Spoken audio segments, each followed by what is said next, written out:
Hello, mic sound check. Isang magandang gabi.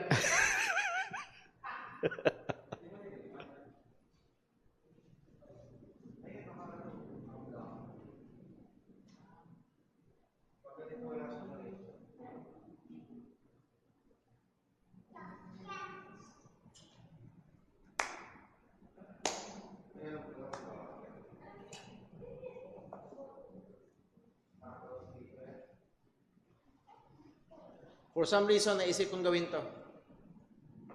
Paunahan ha? Paunahan. Sino may gusto ng relo? Una si Chris.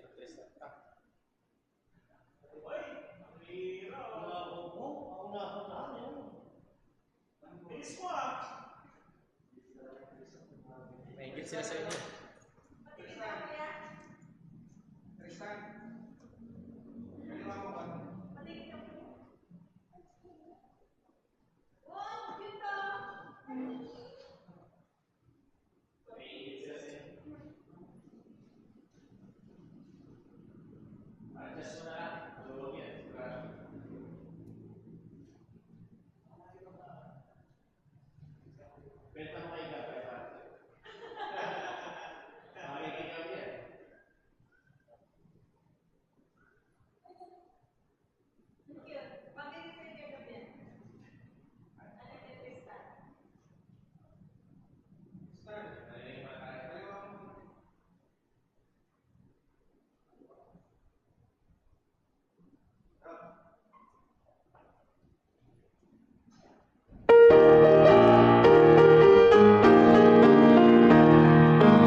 Sa bawat isa, tayo nagpapasalamat sa Panginoon sa pagkakataon na tayo ay meron pa rin gawain ng Sunday evening.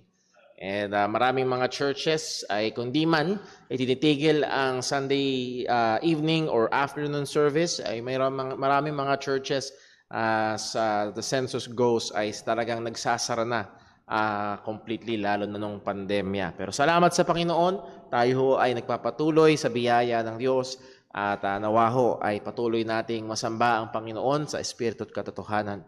Bago ho sa ating paghahanda sa pagsamba, ilan ho mo ng mga announcements ang ating mga gawain. Lord willing, this week I will be on the normal schedule, Wednesday night, meron tayong time in the Word.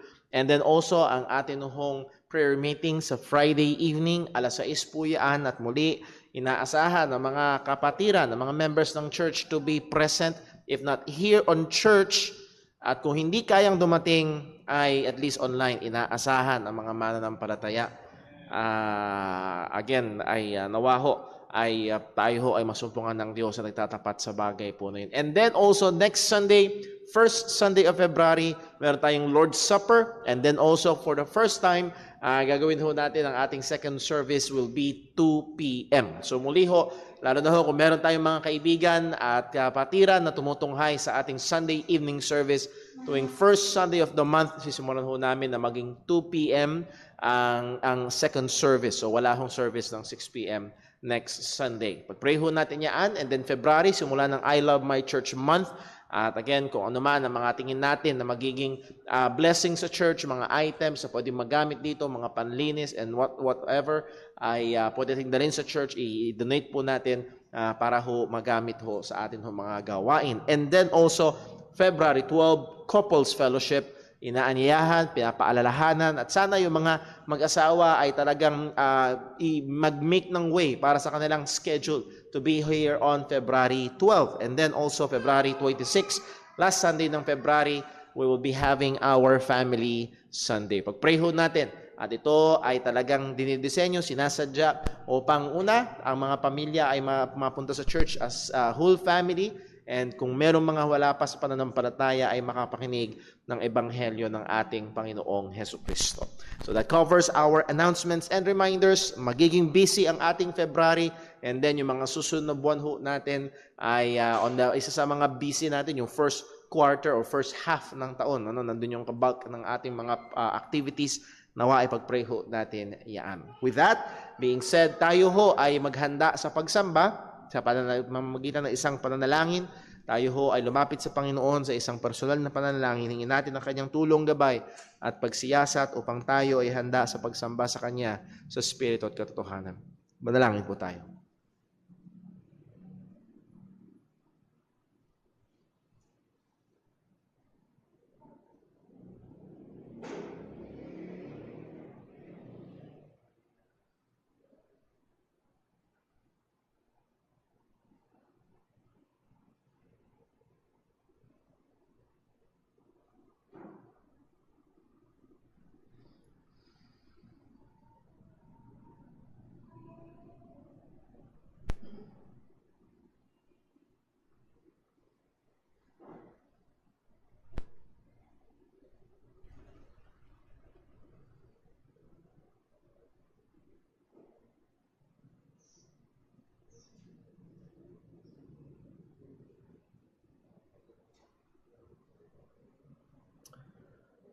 Let us pray.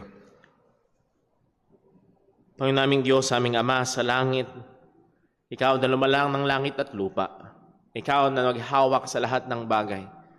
Kagaya ng sinabi ng iyong salita, Ikaw, O Diyos, ang iyong kamay na maaari hindi namin kita. Pero ang katotohanan ay maging sa bawat pinakamaliliit na mga detalye, naroon, Panginoon, ang iyong pagkilos at soberanong kamay. Salamat, O Diyos. Salamat sapagkat pwede kami magpahinga sa katotohanan na sa maaaring sa mga mataman namin, Panginoon, ay parang out of control ang mga bagay-bagay. Pero Panginoon, kami ay pwede magpahinga at tumiwala na ang lahat ng ito ay hawak mo. At tunay nga, Ikaw ang Diyos na makapangyarihan sa lahat. Ikaw ang Diyos na marunong sa lahat. At Ikaw ang Diyos na matuwid at banal. At karapat-dapat ka lamang purihin. Salamat, O Diyos, sa katotohanan na kami ay iyong kinahabagan. Salamat, Panginoon, na ibinigay mo ang aming Panginoong Hesukristo upang kami ay magkaroon ng tunay at tiyak na kaligtasan. At ngayon, O Diyos, sa aming pagdako sa pagsamba, tulungan mo nawa kami. Bigyan mo kami ng mga puso na may kagalakan. Bigyan mo kami, Panginoon, ng mga kaisipan at mga mata na nakatingin at nakatali sa iyo. Alawa, lahat ng aming gagawin ay gawin namin na nagnanasa na mabigyan ka ng kapurihan na nararapat para sa iyo.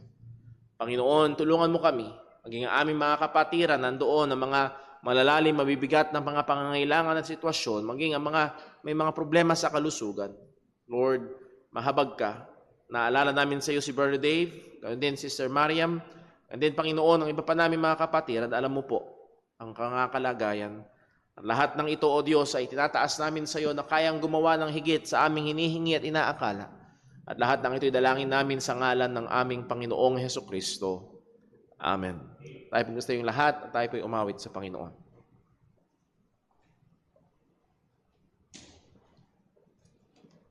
Magandang gabi po sa ating lahat. Tayo po'y magsitayo.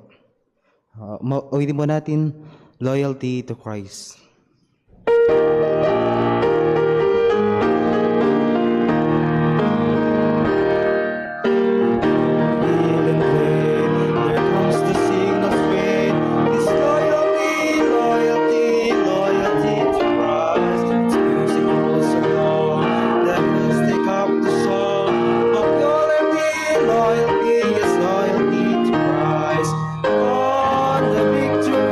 On the victory,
manatili po tayo nakatayo.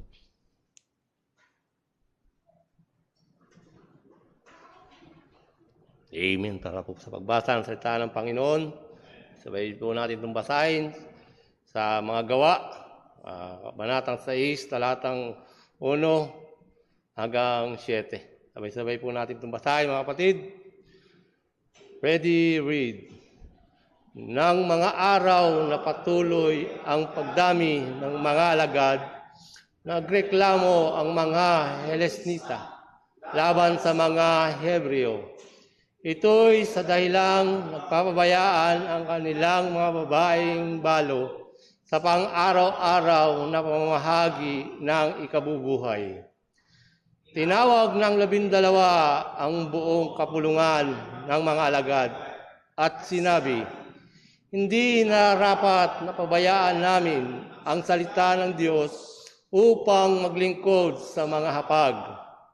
Kaya mga kapatid, pumili kayo sa mga kasamahan ninyo ng 7 lalaki, kilalang may mabuting pagkatao, puspos ng espiritu at ng karunungan, at italaga namin sila sa tungkuling ito. Habang iuukol namin ang aming sarili sa pananalangin at sa paglilingkod para sa salita. Nasiyahan ang buong kapulungan sa kanilang sinabi at pinili nila si Esteban, lalaking puspos ng pananampalataya ng banal na espiritu, kasama sina Felipe, Procoro, Nicanor, Timon, Parmenas at si Nicolas na taga Antioquia na nanghihikayat sa Judaismo.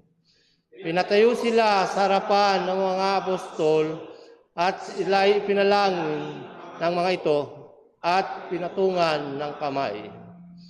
Patuloy na lumalaganap ang salita ng Diyos at mabilis na dumami ang bilang ng mga alagad sa Jerusalem, kabilang ang maraming pari sa mga naging tagasunod ng pananampalataya.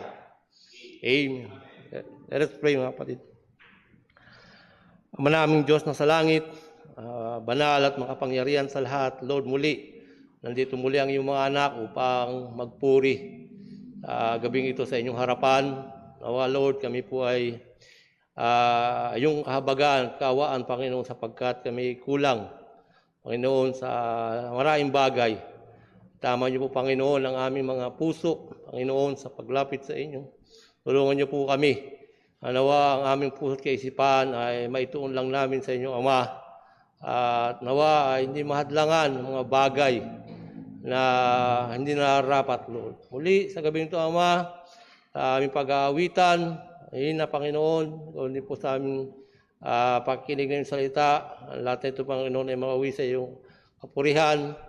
At nawa, Lord, ay dalangin namin na patuloy pa na lumaganap ang iyong ebanghelyo, Panginoon. Salamat din, Panginoon, sa mga tao, Panginoon, ang iyong ginagamit sa iglesyang ito. Tulad, Panginoon, na talaga kayo, Panginoon, sa iyong salita ng mga diakono. Lord, gamitin niyo po kami bilang isang diakono sa nararapat naming trabaho sa iglesyang ito, Panginoon. Tulungan niyo po ang bawat isa na magtapat, alang-alang, Panginoon, sa iyong anak na Panginoon Kristo, na tunay na ipinangangaral ng iyong mga mangaral, Lord. Upang makatulong na rin po, Panginoon, sa mga itinalaga niyong manggagawa, mga pastor, Panginoon, sa iglesia, Lord. At nawa, Lord, sa gabing ito, maluwalhati namin kayo. Patawarin niyo po kami sa aming mga kasalanan na nagawa sa iyong harapan, Lord. Tulungan niyo po kami na baguhin ang aming mga sarili sa mga gawa na hindi nararapat sa iyong harapan at kami lumakad ng may kabanalan sa iyong harapan, Ama. Ipaalala niyo, Panginoon, sa amin kung sino kami dati, na kami po ay mga pulubi sa iyong harapan, Ama. Salamat at kami po yung inampon at kami nakabahagi sa iyong pamilya sa pamamagitan ng iyong anak na Panginoong Kristo. At di, Panginoon, dinadalangin namin na aming mga kapatid na dumadaan sa mga karamdaman, Lord, mga hindi inaasahang aksidente, Lord. Nawa, Lord, kapatid namin ito na dumadaan ay nawa, yung pagalingin, nawa, yung mga pinsala ay hindi ganong grabe, Lord. Tulungan niyo po, sana gamitin ito pang mapalapit pa sa inyo, ang mga kapatid namin ito, Ama. At yun din po yung gawin, Panginoon, nawa. Gabayan niyo po ang aming tagapagsalita. Tulungan niyo po siya. Bigyan niyo po siya ng karunungan upang may bahagi niya ang salita ng may katapatan at katotohanan, Lord. Gabayan niyo rin po, Panginoon, kami na makikinig. Ihanda niyo po ang aming puso. Nawa kami mayroong pakinig na bigyan niyo po kami ng malambot na puso upang aming matanggap ang salita sa kaibuturan ng aming puso, Ama. Muli salamat sa gabing ito. Ibigay muli sa amin. Gawin niyo, Panginoon, aming mga kapatid na nasa online. Nawa may tuon nila ang sarili sa pakikinig. At muli, ang yung gawain sa lugar nito, nawa ay tumatawag ng pagtitipon, Lord. Nawa, minsan pa, Panginoon, kami magkatipon sa lugar nito upang kami sama-samang magpuri at mulungalhati sa iyong dakilang pangalan. Muli salamat po sa lahat ng ito, Ama. Ito aming samot dalangin sa pangalan po ng ibugtong nanak, aming Panginoong Kristo. Amen. Ay po tayo mo po.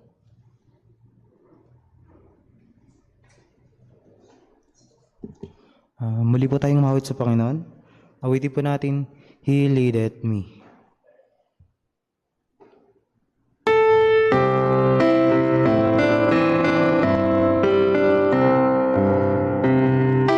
Leadeth me, O blessed Lord, O words with heavenly comfort, Lord.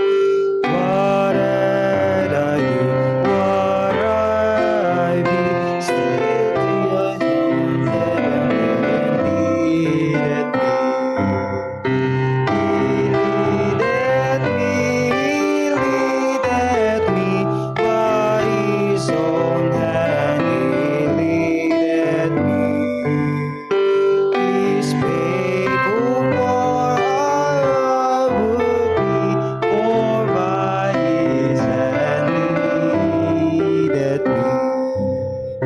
Sometimes it seems all deepest gloom, sometimes worried and flowers bloom.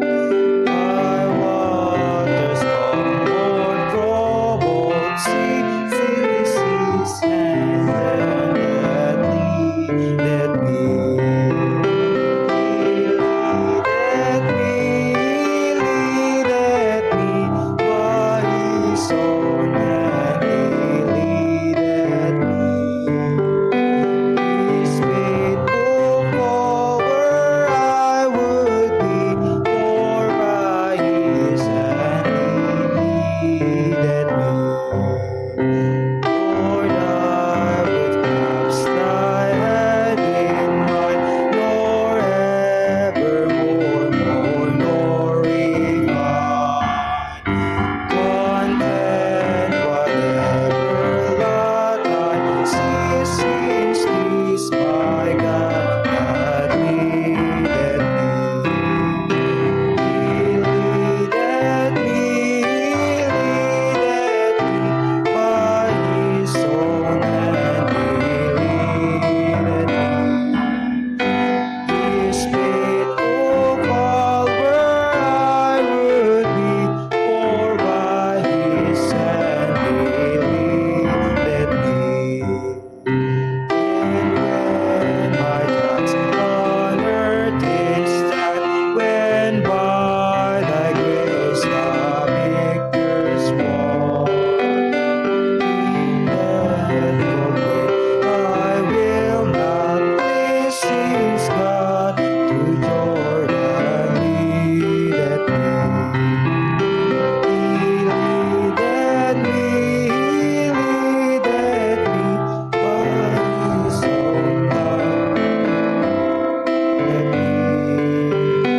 He's faithful, for where I would be, for by His hand He leadeth me. Magsitay po tayong lahat para po sa ating pagkakaloob.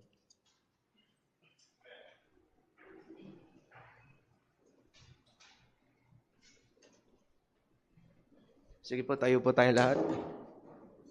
Para po sa ating pagkakaloob, babasahin po natin ang ating Bible passage for giving sa 2 Corinthians chapter 9, verses 6 to 8. Verse 6, "But this I say, he which soweth sparingly shall reap also sparingly, and he which soweth bountifully shall reap also bountifully. Every man according as he purposeth in his heart, so let him give, not grudgingly or of necessity, for God loveth a cheerful giver. And God is able to make all grace abound toward you, that ye, always having all sufficiency in all things, may abound to every good." Manalangin po tayo. Aming Ama na nasa langit, Panginoon, kami nagpupuri sa inyo, nagpapasalamat sa inyong kabutihan, sa inyong kabanalan, sa inyong habag, Panginoon, at biyaya, Panginoon, sa inyong awa, Panginoon, sa aming buhay, Panginoon. Maraming salamat po, Panginoon, sa inyo. Kami, Panginoon, nagpupuri sa inyo na nagpapasalamat sa mga naging awitan po namin na naglalaman, Panginoon, ng mga mensahe, Panginoon, patungkol sa inyong katangian, Panginoon. Lord, salamat, Panginoon, sa mga awit na to, Panginoon, na kung saan, Panginoon, ito ay bahagi ng aming pagpupuri sa inyo. Pagpapasalamat, Panginoon, sa lahat po ng bagay, Panginoon, na inyong ginagawa po sa amin at kayo bilang aming Diyos, Panginoon. Maraming salamat po sa inyo. Sa oras na to, Panginoon, kami dadako sa aming pagbibigay. Panginoon, papasalamat sa inyo dahil alam po namin ang lahat ng bagay, Panginoon, ay sa inyo. Panginoon, dalangin po namin sa inyo na bigyan nyo kami ng malinis na puso at isipan sa pagkakaloob, Panginoon, na kami, Panginoon, ay maging mabuting katiwala, Panginoon, sa mga bagay na ipinagkaloob niyo po sa amin, na kung hindi po dahil sa inyo, Panginoon, wala po kami ng mga ito. At Panginoon, dalangin po namin ang inyong grace, Panginoon, inyong biyaya, ang mag-abound, Panginoon, upang ito, Panginoon, ang kumilos po sa amin, upang makapagbigay kami ng tama, ng maayos, na may maayos na motibo, maayos na puso, Panginoon, na kayo, Panginoon, ang maitaas po, Panginoon, sa lahat ng bagay na to. Dalangin ko nga rin po, Panginoon, sa inyo, yung aming malilikom, Panginoon, ay magamit para po sa lalagahan na pa po, Panginoon, na inyong mga salita. Panginoon, dinadalangin ko nga rin po sa inyo, ang aming pagpapatuloy sa aming serbisyo ngayong gabi, sa aming pakikinig ng inyong mga salita. Dalangin ko, Panginoon, tulungan niyo po ang aming mensahero, maging ang bawat isa, Panginoon, na narito, na magkaroon ng maayos, Panginoon, na puso at isipan, Panginoon, na kayo, Panginoon, ang mag-lead po sa amin, sa lahat po ng aming mapakinggan, Panginoon, ay makita namin, Panginoon, ang inyong katangian, Panginoon. Maraming salamat po sa inyo. Pupuri kami nagpapasalamat sa inyo. Kami dalangin sa tanging palampang Jesus. Amen.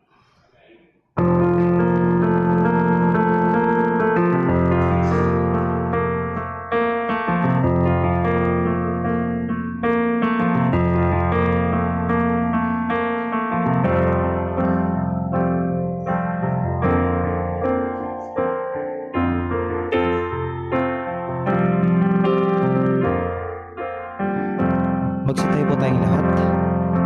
Awitin po natin, Praise the Lord, from Psalm 150.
From word is east to west, let everything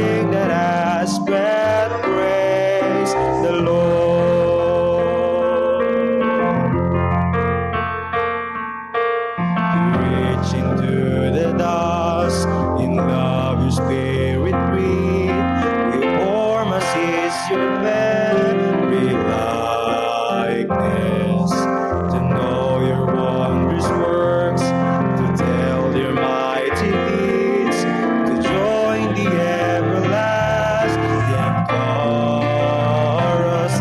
Praise the Lord, praise the Lord, sing His greatness, all creation. Praise the Lord, raise your voice, you heights in all your depths, from furthest east to west. Let everything that has breath praise the Lord.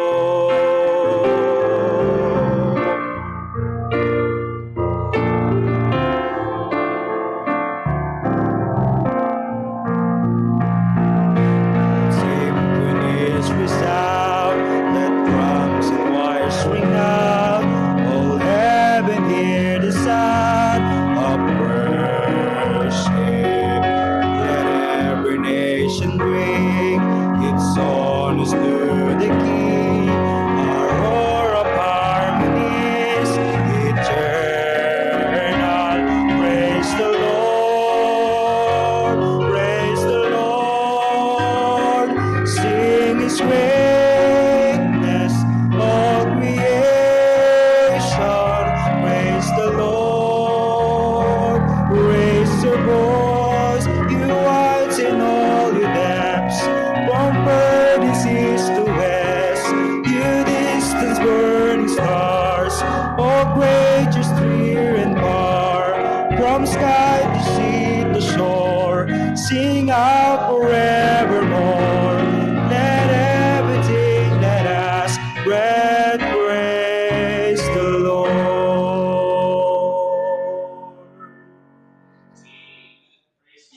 Magsiupo pong lahat.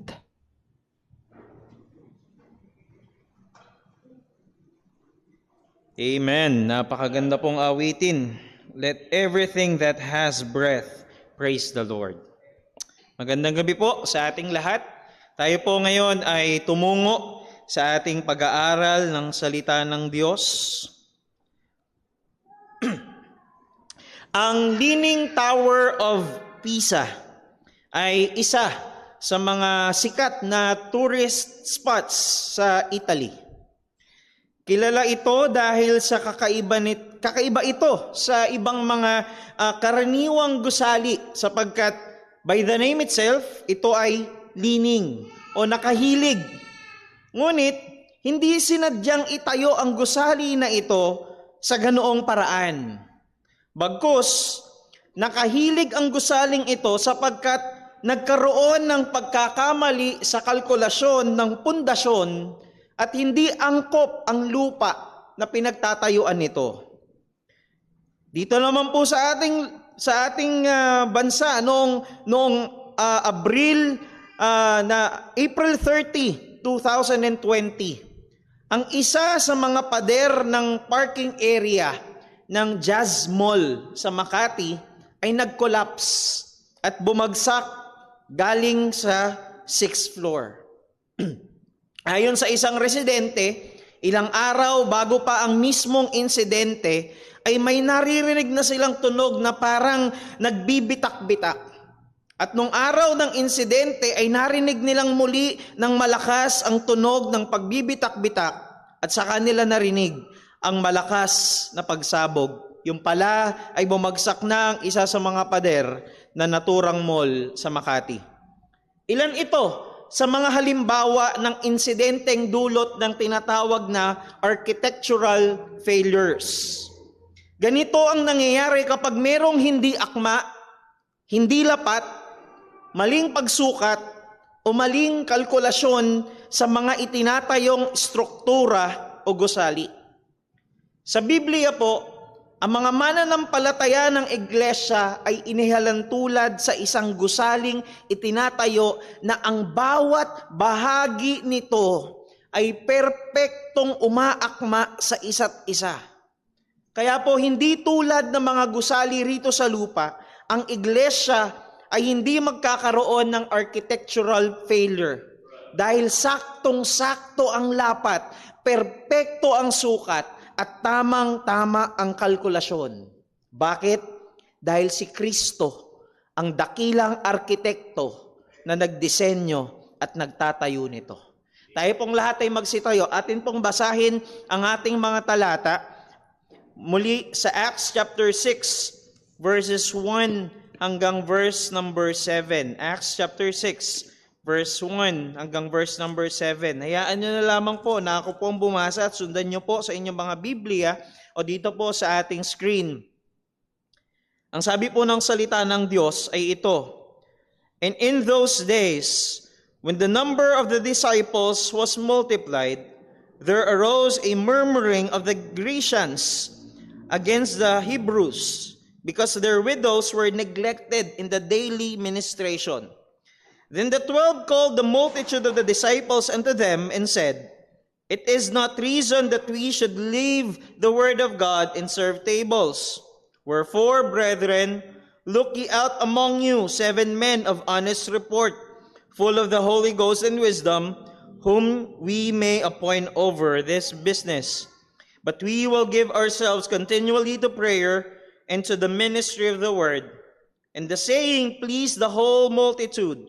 And they chose Stephen, a man full of faith and of the Holy Ghost, and Philip, and Prochorus, and Nicanor, and Timon, and Parmenas, and Nicholas, a proselyte of Antioch, whom they set before the apostles. And when they had prayed, they laid their hands on them, and the word of God increased, and the number of the disciples multiplied in Jerusalem greatly, and a great company of the priests were obedient to the faith." Tayo po isang maglit na manalangin. O Diyos naming dakila, aming Ama na makapangyarihan sa lahat. Kami po'y lubos na nagpupuri sa iyo, Panginoon, dahil karapat-dapat ka na papurihan at sambahin. Kami po, Lord, ay dadako ngayong mga oras na ito sa aming pag-aaral ng iyong mga salita. Kami po, Panginoon, ay lubusang nakaasa sa iyo. Kaya po kami ay humihingi po ng paggabay sa iyo, Panginoon.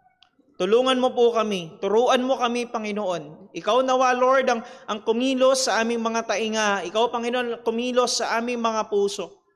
Gamitin mo, Panginoon, ang iyong lingkod na maging instrumento na tagapahayag ng iyong mga salita. Nawa, Panginoon, ang mga katotohanan ng iyong mga salita ay maipahayag ngayong gabing ito.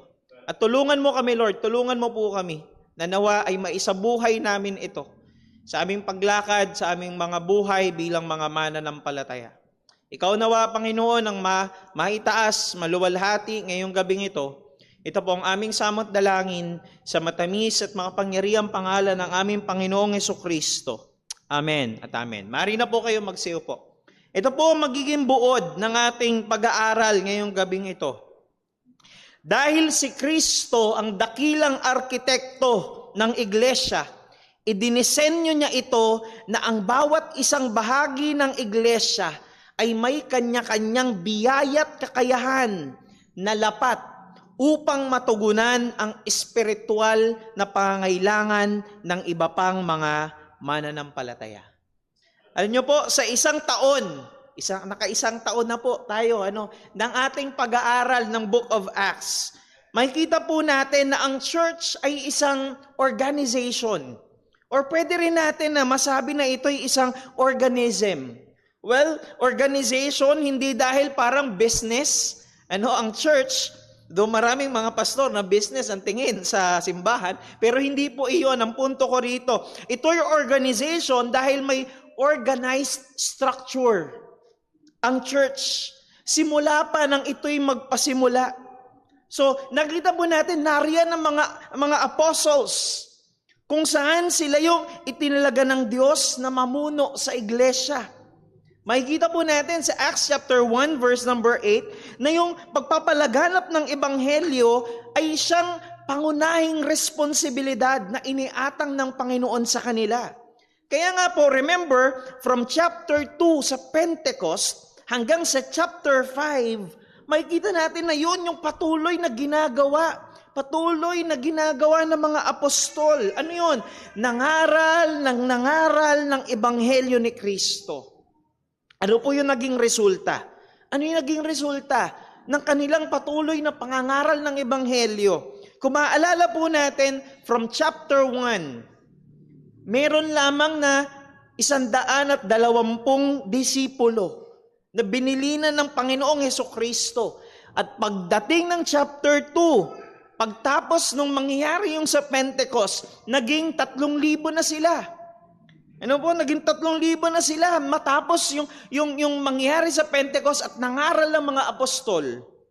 At pagdating sa chapter 4, naging 5,000 na. Imagine, ang pagdami. Naging 5,000 na ang bilang ng mga mananampalataya. At hindi pa doon kasama ang mga babae. No? Ang binilang lamang doon ay yung mga lalaki. Pagdating sa chapter 5, after nung mangyari, yung sa mag-asawang Ananias at Safira, nadagdagan pang lalo ang bilang ng iglesia at naging multitudes na sila. Ibig sabihin ay malaking numero na. Ano pong ibig sabihin nito? Ibig sabihin nito ay merong nag-a-accounting ng paglago ng church base sa kanilang bilang. In short, merong nagbibilang. Or maaring sabihin na merong naglilista ng napabibilang sa iglesia.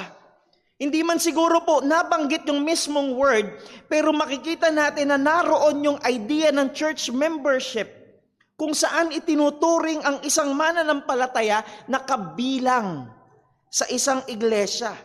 Yun nga lang po, sa panahon po natin, nagagamit yung term na church membership para yung mga churches ay magparamihan at magpayabangan kung gaano na nga ba kalaki yung church nila, gaano na nga ba karami yung miyembro nila. Pero po sa Biblia, pag tinignan po natin, pag pinag-aralan natin, particularly sa Book of Acts, hindi po para sa magpayabangan ng purpose nito, kundi para sa paglilingkod ng mga mananampalataya sa isa't isa. Now, ang isa sa mga halimbawa po dyan ay yung pag-aaral natin ngayon sa chapter 6.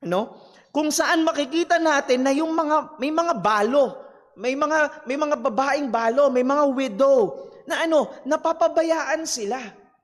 At yun po yung issue rito sa chapter 6. Now, the question is, bakit issue ito na napapabayaan yung mga widows ng isang grupo? Particularly ng mga Grecians or ng mga Hellenista. Yun ay dahil hindi lang sila basta mga random widows o kung sinong mga balo lamang.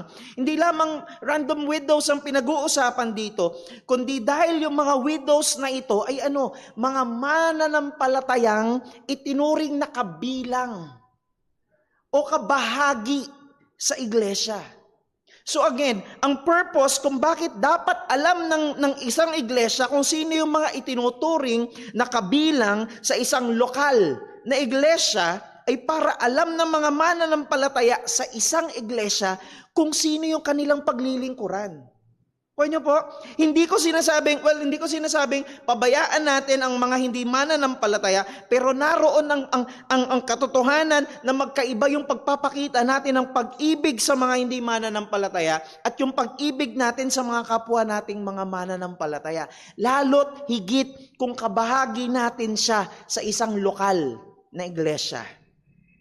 To put it simply, hindi po natin malalaman kung ano ang pangangailangan ng isang iglesia kung hindi natin alam kung sino man lamang ba yung kabilang sa isang lokal na iglesia. Dahil sabi ko nga po kanina, isang organism ang church. From the word itself, yung mga organs ng isang body ay interdependent sa isa't isa. And so, same sa isang church, katulad po sa isang iglesia, na ayon sa probidensya ng Diyos, ang bawat isa po sa atin ay inilalagay ng Diyos sa bawat iglesia dahil sakto ka dyan. Ang ganda po ng ginamit na ni Apostle Paul na term sa Ephesians chapter 2 verse number 21. Sabi po ng Ephesians chapter 2 verse number 21, in whom the Lord Jesus Christ, all the building which is the church fitly framed together groweth unto an holy temple in the Lord. Ang ganda nun. Bakit? Dahil ibig sabihin, well-architectured ng Panginoong Hesukristo ang church. At napakaganda, napakagaling na architect ng Panginoon. So ibig sabihin po nito, every time na merong maidadagdag ang Panginoon sa kanyang iglesia, yung idinadagdag niya ay hindi sobra, kundi saktong-sakto lang siya para doon. Kumbaga, kapag merong, sabihin natin na merong 50 miyembro sa isang iglesia at merong nadagdag na isa, hindi natin pwedeng masasabi, Brad, pasensya na, sobra na kami. Walang ganon. Bakit? Dahil yung spiritual gift niya ay naaayon lamang para mapunan yung pangangailangang spiritual ng iba. At gayon din naman yung iba sa kanya. Napakaganda. Nung katotohanan na ito, well-architectured ng Diyos ang kanyang iglesia. Now, ano po ito para sa atin? Anong ibig sabihin nito para sa atin? Ang ibig sabihin po nito, ang bawat isang mananampalataya ay nararapat na ginagampanan niya ang kanyang function sa isang iglesia kung saan siya inilagay ng Diyos. Dapat ginagampanan ng bawat isang mananampalataya yung disenyo sa kanya ng Diyos. Dahil yung Diyos nga ang ating dakilang arkitekto. Well, kung disenyo para sa iyo ng Diyos na magturo, magturo ka. Kung disenyo para sa iyo ng Diyos na maglingkod, maglingkod ka. Kung disenyo para sa iyo ng Diyos sa paraang material upang makatulong ka sa mga pangailangan ng iglesia, gawin mo. Ang tanong lang naman po ay, ano nga ba ang disenyo ng Diyos sa iyo? Dahil kaya tayo inilagay ng Diyos sa isang partikular na iglesia ay dahil lapat ka doon. Lapat ka doon. Nakaakma para sa iglesia na iyon ang mga biyaya at kakayahan na ipinagkatiwala sa iyo ng Panginoon. Kaya nga po, tulad ng isang organism, kapag hindi nagpa-function ang isang bahagi, ano po mangyayari? Pag hindi nagpa-function ang isang bahagi, maapektuhan ng iba. Kaya nga kung bahagi ka ng iglesyang ito ng JCBC, meron kang responsibilidad na dapat gampanan. Ano yun? Yun ay paglingkuran si Kristo sa pamagitan ng paglilingkod natin sa bawat isa. Maaring yung isang particular na ministry sa church ang function mo, or maaring magbukas ng isang bagong ministry sa church ayon sa kakayahan mo. Bilang bahagi ng iglesia, we should be proactive sa paghahanap ng pangangailangan ng iglesia na pwede nating punan. But of course, magagawa mo lamang po iyan kung bahagi ka ng isang lokal na iglesia. Kung tunay kang mananampalataya, ang susunod na hakbang na dapat mong gawin ay maging kabahagi ng isang lokal na iglesia. Ngayon, dahil napakaganda nga ng disenyo ng Diyos, napakaganda ng disenyo ng Diyos sa iglesia, gusto itong sirain ng dyablo. Gusto itong sirain. At nakita natin mula pa sa mga naunang chapters ng Book of Acts, kung paanong sinubukan itong paulit-ulit na sirain ng dyablo ang iglesia. Una, ginamit niya ang persecution. Nahalala natin? Ginamit niya ang persecution. Pero nakita po natin sa biyaya ng Panginoon, hindi nagtagumpay ang dyablo. Ginamit din ng dyablo ang corruption. Well, hindi po yung political corruption, kundi yung corruption in sin. Pero nakita natin na nag-intervene agad ang Diyos. Namatay yung mag-asawang Ananias sa Safira at ginamit pa ito ng Diyos para mas lalong lumaganap ang Ebanghelyo. At sa pag-aaral po natin ngayong gabi, sa chapter 6, gumawa na naman ng isang paraan ng dyablo para sirain ang iglesia.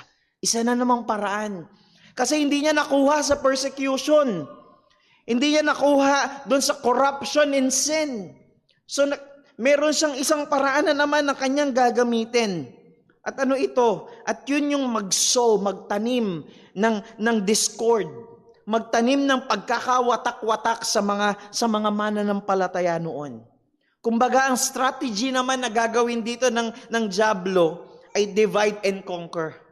No? Ahatiin niya, pagwawatak-watakin niya ang mga mananampalataya. Ngayon, tumungo po tayo sa ating talata. Verse number 1 ng chapter 6. Ang sabi po ng salita ng Diyos, And in those days, when the number of the disciples was multiplied, there arose a murmuring of the Grecians against the Hebrews. Why?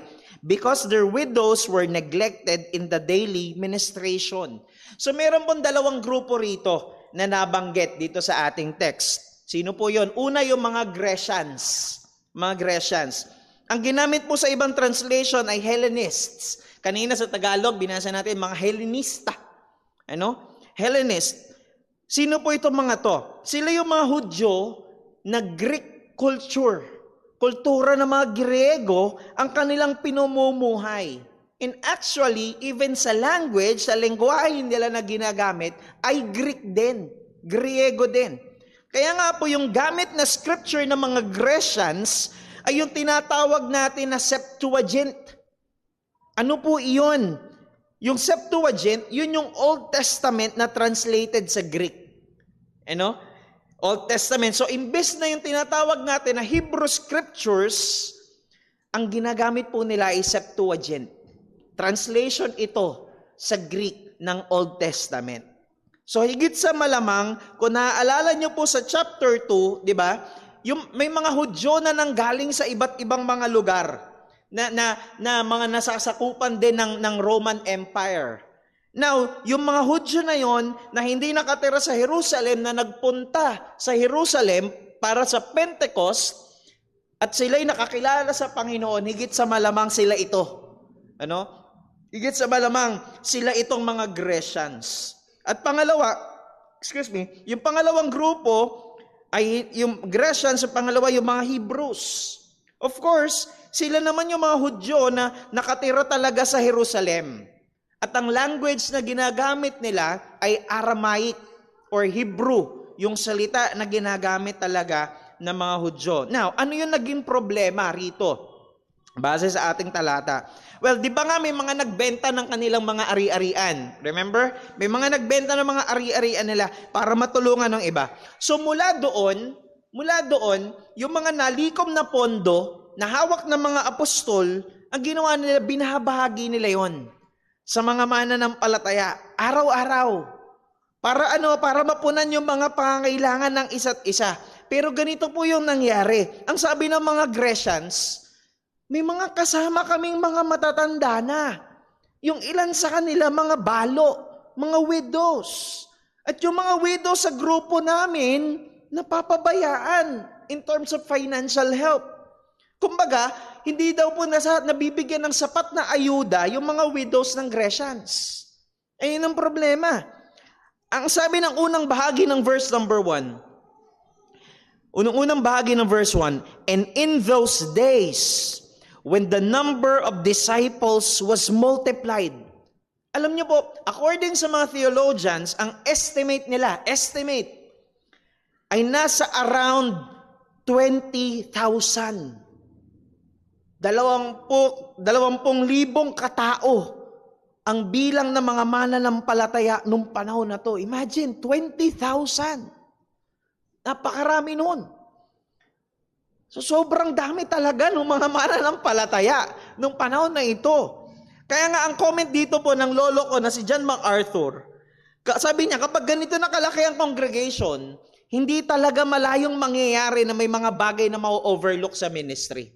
Yun ang kanyang komento tungkol dito. Pero alam niyo po, hindi simpleng issue ito. At kung tutuusin, itong issue na ito, pwede talagang pagmula ng malaking gulo o di ka ma-divide yung church. As early as chapter 6 pala ng Acts. Why? Dahil ang sabi ng mga Grecians, ang sabi nila, because their widows were neglected in the daily ministration. So sinasabi nila na napabayaan yung mga widows namin. So para sa kanila, deliberate, sinasadya talagang hindi mabigyan ng sapat na ayuda yung mga widows nila. Samantalang yung mga widows ng mga Hebrews, hindi naman napapabayaan. Nakuha niyo po?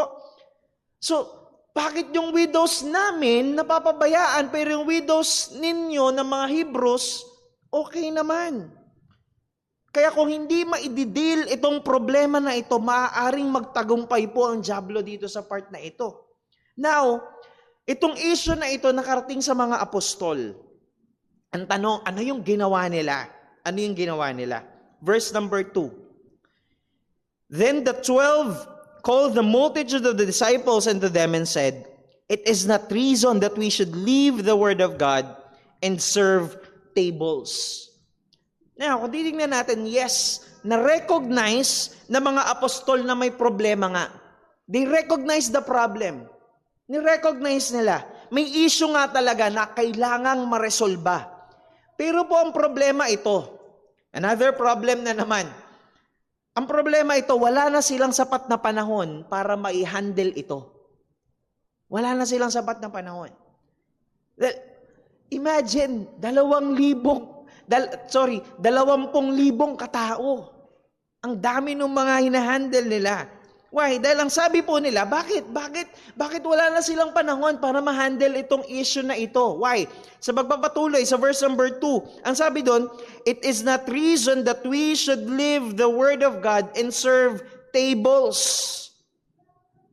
So, ang sinasabi rito ng mga apostol, hindi ito dahil sa ayaw nilang pagtuunan ng pansin yung problema or ayaw nilang maresolba yung issue, kundi ang sinasabi nila, hindi nila pwedeng pabayaan yung ministry ng pangangaral ng salita ng Diyos para makapag-serve tables. Now, yung word na serve tables po dyan ay galing sa Greek word na trapeza, na ang ibig sabihin ay a counter of money changer or money matters. So yung table dito, hindi yung table na pinatukuyan sa pagkain, kundi may kinalaman sa counter, no? Sa money matters nga, sabi nga dyan. So ang sinasabi rito ng mga apostol, hindi nila maaaring pabayaan yung pangangaral ng ebanghelyo for the sake na maipamahagi ng maayos yung ayuda. Bakit? Dahil again, dahil ang sabi ng verse 4 ay ito. Ito, sabi ng verse 4, But we will give ourselves continually to prayer and to the ministry of the word. So bagamat alam po ng mga apostol na kailangang i-administer yung mga tao, kailangan sila na i-administer. Alam din nila alam ng mga apostol na ang pangunahin nilang responsibilidad ay ang pananalangin at ang pangangaral ng salita ng Diyos. Ang priority po ng mga apostles ay praying, preaching, teaching, and studying the Word of God. Ano po, ang nakakalungkot lamang nga, marami pong mga ministry ngayon, ang pinabayaan na ang emphasis ng prayer at ng preaching. Ang iba po ay nag-focus na lamang sa pagpapaganda ng gusali ng simbahan. Ang ilan ay nag-focus na sa maraming mga pakulo, sa maraming mga maraming mga programa ng simbahan. At alam niyo po, may mga pagkakataon, hindi po sa lahat ng pagkakataon, pero may mga pagkakataon na yung mga so-called evangelistic programs ng church ay nagiging dahilan para mapabayaan ng pastor ang priority nila sa loob ng iglesia. May mga kakilala po ang pastor na sold out pagdating sa soul winning, pero napapabayaan ng pag-aaral at malusog na pangangaral ng salita ng Diyos sa loob ng iglesia.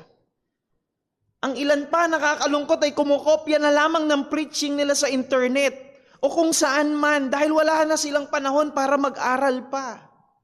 Nakakalungkot ito. Bakit? Dahil ang priority ng mga pastor ay para tulungang ma-equip ang mga mananampalataya ng iglesia. Yun ang disenyo sa kanya ng Diyos. Anong sabi ng salita ng Diyos sa Ephesians chapter 4 verses 11 to 12? Ephesians chapter 4 11 to 12. And He gave some apostles, and some prophets, and some evangelists, and some pastors and teachers, or pastors, teachers, for the perfecting of the saints, the work of the ministry, for the edifying of the body of Christ. So walang dichotomy rito. Wag niyo po akong pagkamalian. Hindi ko po sinasabi na hindi dapat bigyan ng pansin ng pastor ang pangangaral ng ebanghelyo sa mga hindi mananampalataya dahil tama lang po iyon. Pero ang priority ng pastor ay yung mga tupa ng Diyos na itinalaga ng Diyos para i-under shepherd niya. At ang sabi po ng Ephesians chapter 4 verse number 12, for the perfecting of the saints. Ibig sabihin po, kapag pinabayaan ng pastor ang malusog na pangangaral ng salita ng Diyos sa loob ng iglesia, hindi magmamature ang mga mananampalataya sa loob ng iglesia. Spiritually malnourished ang kalalabasan ng mga mananampalataya. Well, maaring matagal na sila bilang isang mananampalataya, matagal na sila bilang isang Kristiyano, pero mga bata pa rin sa spiritual na kalagayan. Marami pong mga churches sa panahon natin ngayon ang nag-focus na lamang sa magparami, pero napabayaan na ang ministry of the word sa loob ng iglesia. Marami nga. Pero ang tanong doon, perfecting ba yung mga saints? Maturing ba sila? Dahil kung hindi, you are missing the point ng pagpaparami ng tao sa iglesia. Ito po ang nais kong makita natin. Ang focus ng mga mangangaral ay yung sound preaching. Sound preaching. Yung mangaral ng maayos at malusog na pangangaral para Para tulungang lumago ang mga Kristiyano dahil yun ang focus ng mga apostol. Yung pagdami ng tao sa iglesia ng mga panahon na yon, ng mga panahon na yon ng mga apostol, ay resulta yun. Bunga yun ng maayos at malusog na pangangaral ng salita ng Diyos. So ibig sabihin, ang focus sa mga apostol, hindi yung magparami. Ang focus sa mga apostol ay yung ipangaral ang malusog at maayos na ebanghelyo ni Kristo. Hindi po yung kalesa ang humahatak sa kabayo, kundi ang kabayo ang humahatak sa kalesa. Ang focus ay hindi yung pagdami. Ang focus ay yung matiwasay at malusog na pangangaral ng ebanghelyo. Verse number 4. Ang sabi ng mga apostol, but we will give ourselves continually to prayer and to the ministry of the word. So yung praying and ministry of the word ay dalawang bagay na hindi po pwedeng paghiwalayin. Hindi sila pwedeng paghiwalayin. Hindi pwedeng mangaral lang ng mangaral, kundi dapat ay merong kasamang panalangin. Dahil po kapag walang panalangin, magiging superficial or dry yung preaching. Sa madaling salita, walang kapangyarihan. Walang kapangyarihan. Tandaan po natin, ang nagbibigay ng kapangyarihan sa isang pangangaral ay hindi po yung galing ng mangangaral. Hindi po yung gandang lalaki ng mangangaral. Hindi dahil sikat siya o maraming followers o kung ano man. Ang magbibigay ng kapangyarihan sa isang pangangaral ay ang banal na spirito. Hindi yung kanyang kakayahan. Hindi yung kanyang galing. O kung sino man siya, kundi ang kapangyarihan ng banal na spirito. At hindi lang po yung preaching, yung binubudburan nila ng panalangin, kundi lalo't higit yung mga mananampalataya mismo. Ang mga pastor po ay dapat devoted sa pananalangin sa mga mananampalataya ng iglesia. And again, babalik na naman tayo doon sa katotohanan ng pagiging kabahagi natin sa isang lokal na iglesia. Dahil ang pangunahing paglilingkuran ng isang pastor sa pamamagitan ng pananalangin ay yung mga taong pinagpapastoran niya. Yung mga taong itinalaga ng Diyos para i-under shepherd niya. So si Apostol Pablo po ay yung isang magandang halimbawa rito ng kanyang devotion sa panalangin sa mga mananampalataya. Alam niyo po, sa bawat epistles niya, palaging naroon kalakip ang pananalangin niya sa kanila. Romans chapter 1 verses 9 to 10. Romans 1:9-10. For God is my witness, whom I serve with my spirit in the gospel of His Son, that without ceasing I make mention of you always in my prayers, making request, if by any means now at length I might have a prosperous journey by the will of God to come unto you. Ephesians chapter 1, verse number 6, sabi ni Apostol Pablo, cease not to give thanks for you, making mention of you in my prayers. In Philippians, sumulat din siya. Ang sabi niya, Philippians chapter 1, verses 3-4, I thank my God upon every remembrance of you, always in every prayer of mine for you, all making requests with joy. Even in Colossians, sumulat din siya. At ang sabi niya sa kanila sa chapter 1, verse 9, for this cause, we also, since the day we heard it, do not cease to pray for you, and to desire that ye might be filled with the knowledge of His will in all wisdom and spiritual understanding. So imagine, itong panahon na ito ng mga apostol na merong humigit kumulang 20,000 mga mananampalataya. At itong 20,000 mga mananampalataya na ito ay pinaglilingkuran nila sa pamagitan ng pananalangin at pagtuturo sa kanila at pangangaral. Talaga pong hard work ito. Talagang hard work. At hindi po biro yung ministry na ginagawa nila para sa kanila. Kaya nga sabi ng mga apostol, hindi namin pwedeng pabayaan ang ministry ng praying and preaching. Hindi namin pwedeng pabayaan. Dahil makita natin, kaya lumago ng ganoon ang iglesia. Dahil ano? Dahil nangaral sila ng nangaral at nanalangin. Pero, hindi rin naman sila, makita po natin, hindi rin naman pinabayaan ng mga apostol yung mga tao tungkol sa kanilang issue na kinaharap. Dahil, bakit?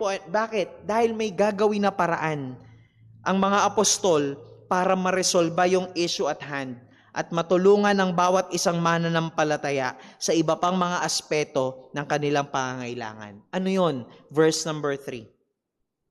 Sabi po ng salita ng Diyos, wherefore, brethren, look ye out among you 7 men of honest report, full of the Holy Ghost and wisdom, whom we may appoint over this business. Ang sabi po ng mga apostol, hindi na namin yan magagawa. Dahil may mabigat ng responsibilidad ang nakaatang sa amin. Pero maglalagay tayo ng mga taong aagapay para gampanan yung mga iba pang mga tungkulin.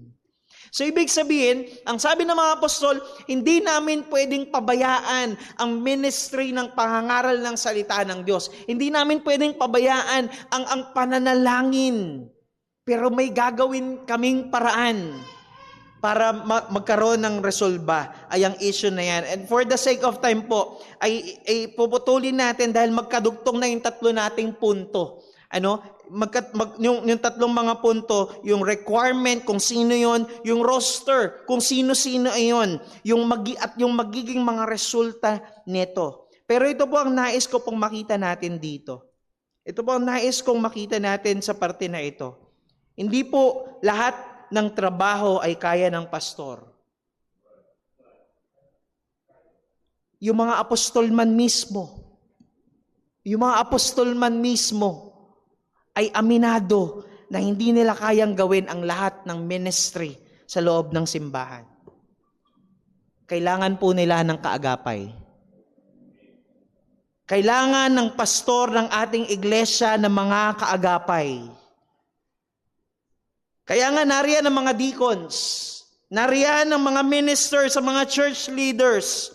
But the truth is, there's still more to be done.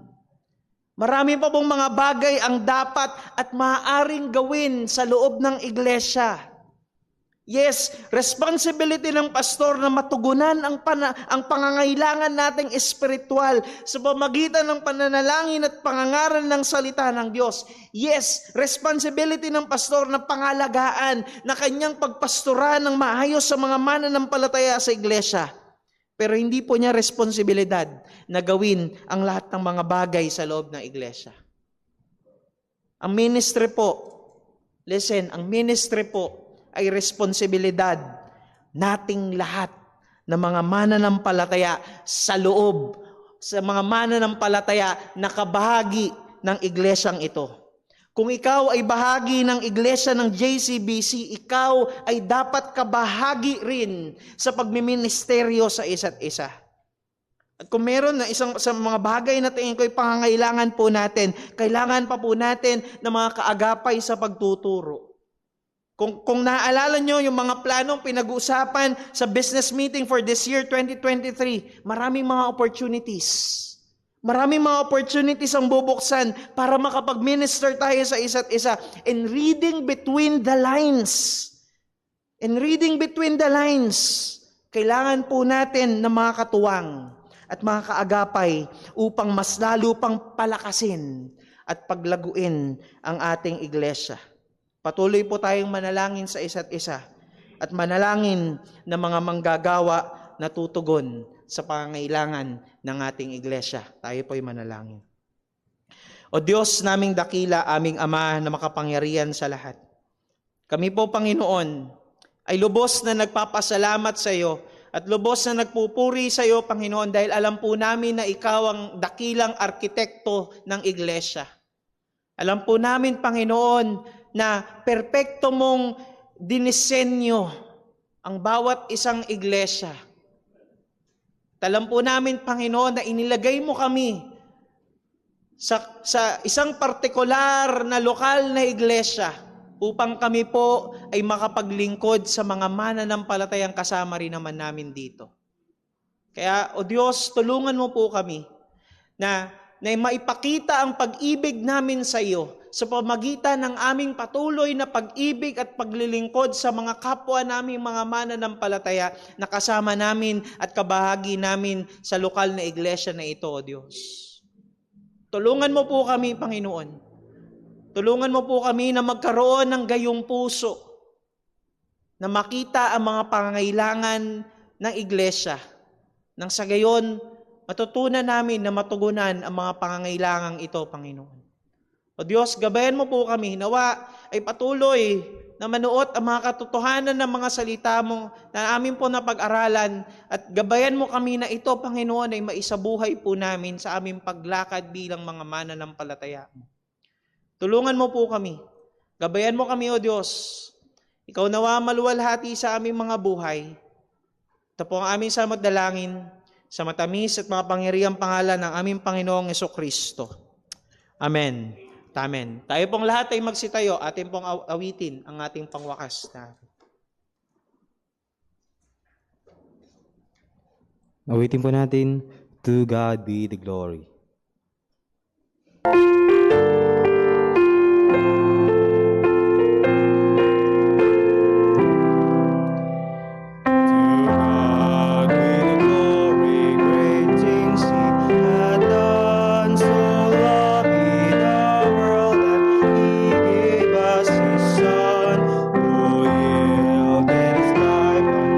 Atonement for sin and open the light.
ngalan ng Panginoon, maraming salamat po sa mga katotohanan na yun na atin hong pag-aralan. Ganun kahalaga ang bawat isa, bawat bahagi ng Iglesia ng ating Panginoong Hesukristo. Nawa ho sa biyaya ng Panginoon, anuman ang pinagkaloob ng Diyos sa atin, ay gamitin natin at ipaglingkod natin sa Iglesia para sa kapurihan ng ating Panginoon. At sa ating paghiwa-hiwalay, nawa ang pagmamahal ng ating Ama, biyaya ng ating Panginoong Hesukristo, at ang patuloy na pagkilos at pagbabanal ng banal na Espiritu sa bawat isa sa atin ay patuloy na sumagana. At nawa, patuloy tayong maging maliwanag na ilaw at maalat na asin saan man tayo nilagay ng Panginoon upang tayo ay magbigay luwalhati sa Kanyang pangalan. Magandang gabi po. God bless. We are now dismissed.